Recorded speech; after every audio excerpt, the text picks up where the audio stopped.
Ako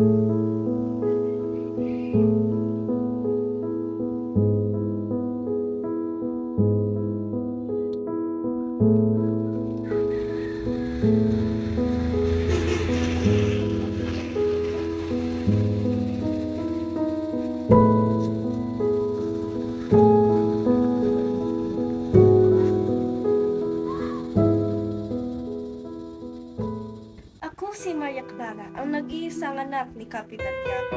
Siyang kilala ng maraming dahil sa kayaman ng taglay nito.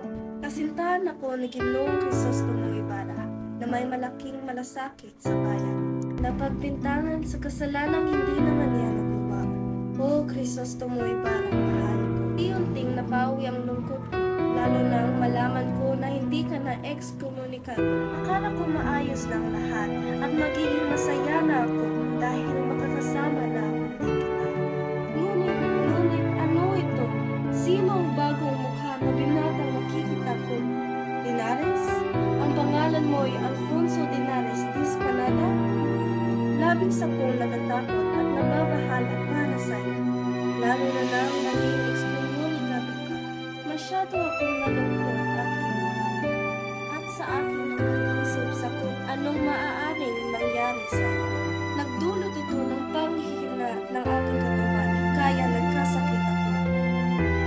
Sa aking pagpapahina, sinasambit ako ang pangalan ng aking ina na hindi ko man lang nakilala. Hindi maaari, si Crisostomo lang ang mahal ko.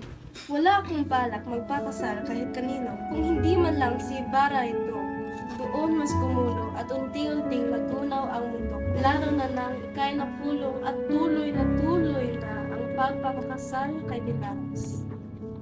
Sumabay pa ang katotohanan ng ama ko, si Padre Damaso, ang gumahasa sa mahal na ina ko. Ibarra, intindihin mo sana ako.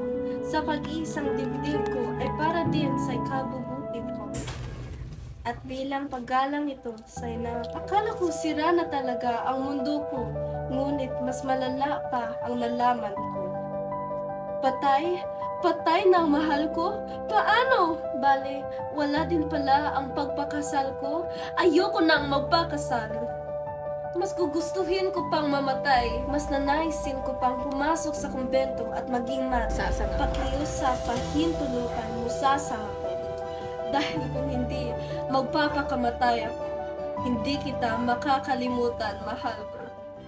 Mananatili ka na lang alaala sa akin. Muli, ako si Maria Clara, simbolo ng Dalagang Pilipina. Larawan ni Leonora Rivera na ipinakasal sa hindi niya mahal.